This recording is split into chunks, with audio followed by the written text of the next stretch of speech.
யாரும் எந்த ஒரு குழந்தையும் இந்த தாய் தந்தையருக்கு நான் பிறக்க வேண்டும் என்று தவம் இருப்பதில்லை. இந்த மாதிரி தான் எனக்கு குழந்தை வேண்டும் என்று யாரும் பெற்றுக்கொள்ளவும் முடியாது. குழந்தை பிறப்பு என்பது இறைவனால் வழங்கக்கூடியது, இயற்கையால் வழங்கக்கூடியது. அந்த இயற்கையானது, இந்த பஞ்சபூதங்கள் நிறைந்த இந்த இயற்கையானது அந்தந்த குடும்பத்திற்கு தகுந்த அவர்கள் செய்த நன்மைகளையும் பாவங்களையும் அறிந்து அதற்கு தகுந்தாற் போல்தான் ஒரு குழந்தையின் பிறப்பை உருவாக்குகின்றது. இதுதான் ஜோதிடத்துடைய முக்கிய ஒரு கோட்பாடு. ஜாதகத்தின் முக்கிய கோட்பாடும் இதுதான், ஆன்மீகத்துடைய முக்கிய கோட்பாடும் இதுதான். இதை ஏற்றுக்கொள்பவர்கள் ஏற்றுக்கொள்ளலாம், ஏற்றுக்கொள்ளாதவர்கள் ஏற்றுக்கொள்ள தேவையில்லை. ஏனென்றால் நம்மளுடைய முன்ஜென்மம் என்ன என்பது யாருக்கும் தெரியாது. நாம் முன்ஜென்மத்தில் எப்படி இருந்தோம், என்ன செஞ்சுக்கிட்டு இருந்தோம் என்பது யாருக்கும் தெரியாது. ஜோதிட ரீதியாக சொல்லக்கூடிய கருத்து இதுதான், ஆன்மீகம் சொல்லக்கூடிய கருத்தும் இதுதான். ஏற்றுக்கொள்பவர்கள் ஏற்றுக்கொள்ளலாம். இதில் பலவிதமான விஷயங்கள் உண்டு. இப்ப இந்த நம்மளுடைய பூர்வ புண்ணிய பாவ புண்ணியம் அப்படின்றதுல பலவிதமான விஷயங்கள் உண்டு. நிறைய விதமான தோஷங்களுக்குள் தெரிந்தோ தெரியாமலோ ஒரு மனிதன் அகப்படுகிறார். பலவிதமான பாவ செயல்கள், பலவிதமான தோஷங்களுக்குள் ஒரு மனிதன் தெரிந்தோ தெரியாமலோ அகப்படுகிறார். அந்த விஷயங்கள் எல்லாமே அந்த லக்ன 5ஆம் இடம் மிக தெளிவாக காண்பிக்கும். நிறைய பேர் என்ன சொல்றாங்க அப்படின்னு கேட்டீங்கன்னா, என்ன பண்ணிட போகுது அப்படின்னு நினைக்கிறாங்க. இந்த கிரகம் என்ன பண்ணிடும், இந்த கிரகம் என்ன பண்ணிடும், அட பாத்துக்கலாம் அப்படின்னு சொல்றாங்க. யார் ஒருவருமே அவர்களுடைய வாழ்க்கையில் தீராத கஷ்டம் வந்தால் மட்டும்தான் தெய்வத்தை நம்புகிறார்கள், தெய்வத்தை வழிபடுகிறார்கள். யார் ஒருவருமே இயற்கையாக தெய்வத்தை வழிபாடு பண்ணிக்கிட்டு இருக்கிறவங்க தெய்வத்தை மட்டுமே நம்பி நல்லதும் அவனே கெட்டதும் அவனே, வரக்கூடிய எல்லா நன்மைக்கும் அவனே காரணகர்த்தா, வரக்கூடிய எல்லா கஷ்டத்திற்கும் அவனே காரணகர்த்தா என்று இருக்கக்கூடியவர் இயற்கையாக இருக்கிறார்கள். அவர்களை பற்றியும் பிரச்சனை இல்லை. இப்ப இந்த இடத்துல வந்து லக்ன 5ஆம் இடத்தை ஏன் நான் இவ்வளவு தெளிவா சொல்லிட்டு இருக்கேன் அப்படின்னு பாத்தீங்கன்னா, ஒரு மனிதனுடைய பாவ புண்ணியத்திற்குண்டான தீர்வு செய்யாம, ஒரு மனிதன் என்ன மாதிரியான பாவ புண்ணியம் பண்ணியிருக்காங்க, அந்த குடும்பத்தில் என்ன மாதிரியான பாவ புண்ணியம் பண்ணியிருக்காங்க அப்படின்றது தெரியாம அவங்க குடும்பத்துல ஒரு நல்ல தெய்வ சக்தியை நிலைநிறுத்த யாராலும் முடியாது. இங்க பரிகாரம் பல பேருக்கு பலன் தராமல் போவதற்கான காரணம், ஜாதகத்தில் பார்க்கக்கூடிய அந்த கர்மவினையின் பாதிப்பை, அளவுகோலை தெரிந்து கொண்டு அந்த பாவவினைக்கு உண்டான பரிகாரங்களை செய்யாமல் நேரடியாக தெய்வத்தை வணங்குவதாலும் பொதுவான நிறைய பூஜைகள். இன்னைக்கு பெரும்பாலும் பார்த்துட்டீங்கன்னா, எந்த கஷ்டம் இருந்தாலும் சரி, பிதுர்சாப குற்றம் அப்படின்னாவே இந்த கோயிலுக்கு போங்க, இந்த பரிகாரம் பண்ணிட்டு வாங்க, உங்களுக்கு உடனே சரியாயிடும் அப்படின்னு ஜோதிடர்கள் இன்னைக்கு பெரும்பாலானவங்க சொல்ல ஆரம்பிச்சிட்டாங்க. எல்லா ஊர்லயும் கோயில் இருக்கு, எல்லா ஊர்லயும் தெய்வம் இருக்கு, எல்லா ஊர்லயும் இருக்கிற தெய்வத்திற்கு அந்தந்த ஊர் மக்களால் செய்யக்கூடிய பூஜைகள், அந்த தெய்வத்திற்கு அந்த பக்தர்களால் செய்யக்கூடிய பூஜைகள் நடந்துகிட்டு தான் இருக்கு. இந்த தெய்வம் உயர்ந்த தெய்வம், இந்த தெய்வம் தாழ்ந்த தெய்வம் அப்படின்றது இங்க கோட்பாடு இல்லை.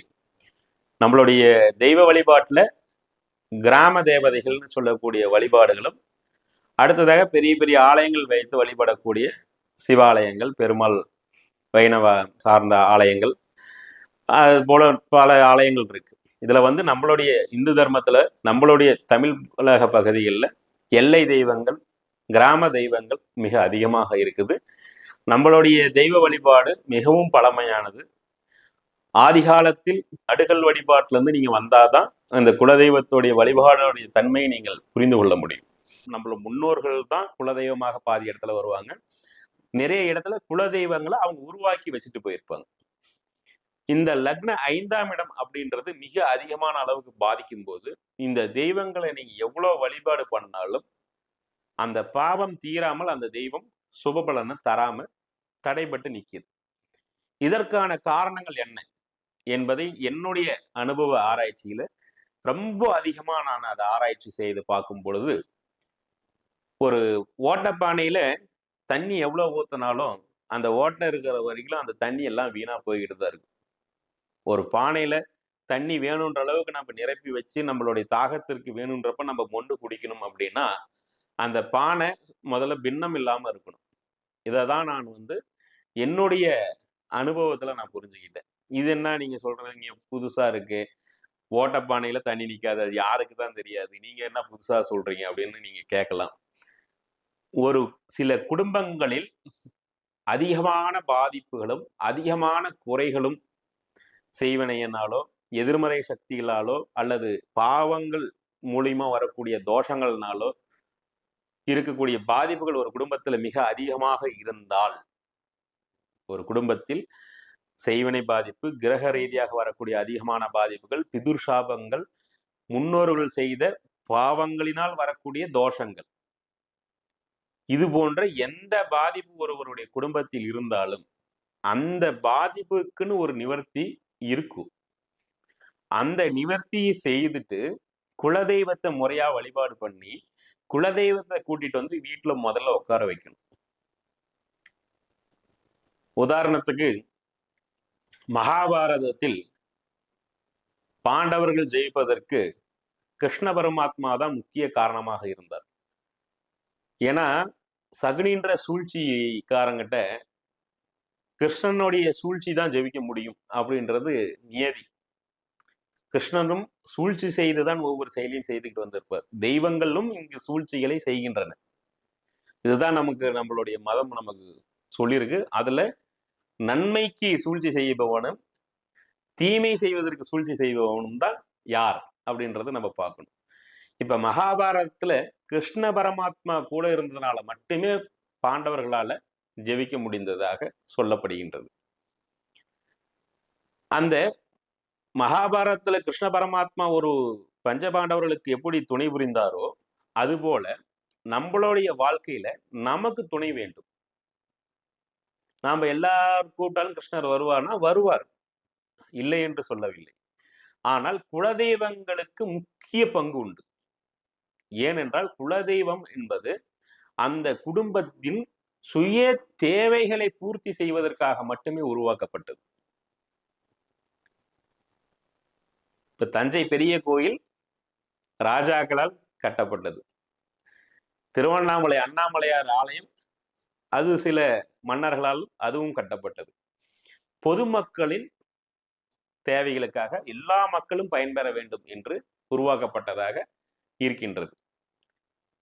நம்மளுடைய திருப்பதி பெருமாள் முதல் கொண்டு எண்ணற்ற பெரிய ஆலயங்கள் எல்லாமே மன்னர்களால் நம் மக்கள் நலம் பெற வேண்டி மக்கள் நல் வழிபாடு செய்து நல் ஒழுக்கத்துடன் வாழ்க்கையில் முன்னேற வேண்டும் என்பதற்காக நமக்கு இவங்க எல்லாமே நமக்கு உருவாக்கி கொடுத்ததுதான். ஆனால் இந்த குலதெய்வம்ன்றது என்னன்னு பார்த்தீங்கன்னா நம்ம முன்னோர்கள் நமக்கு உருவாக்கி கொடுத்தது. நம்மளுடைய முன்னோர்கள் நமக்கு உருவாக்கி கொடுத்ததுதான் இந்த குலதெய்வ வழிபாடு. இந்த குலதெய்வ வழிபாடு யார் ஒருவர் முறையா எடுக்கிறாங்களோ அவங்க வாழ்க்கையில மிகுந்த முன்னேற்றம் அடையும் என்பது அனைவரும் சொல்லக்கூடியது. நாங்க குலதெய்வ கோயிலுக்கு எவ்வளவு பூஜைகள் பண்ணி எவ்வளவு விதமான வழிபாடுகள் செய்தும் எங்களுக்கு கஷ்டம் இன்னும் தீரவில்லைன்றவங்க இங்க 90 விழுக்காடு இருக்கிறார்கள். அப்ப குலதெய்வம்ன்றது பொய்யா? மிகப்பெரிய ஒரு கேள்விக்குறி அங்க இருக்கு. குலதெய்வம்ன்றது பொய் அல்ல. குலதெய்வங்கள் அப்படின்றது பொய் அல்ல. குலதெய்வத்தை முறையாக அவர் குல வழக்கப்படி வழிபாடு செய்தாலும் குடும்பத்தில் இருக்கக்கூடிய குறைகளை நிவர்த்தி செய்யாமல், உங்களுடைய குடும்பங்கள்ல இருக்கக்கூடிய குறைகளை நீங்கள் நிவர்த்தி செய்யாமல் நீங்கள் செய்யக்கூடிய வழிபாடுகள் உங்களுக்கு முழுமையான பலனை தராமல் போகின்றது. அதற்கான காரணம் உங்கள் குடும்பத்தில் இருக்கக்கூடிய குறைகள்.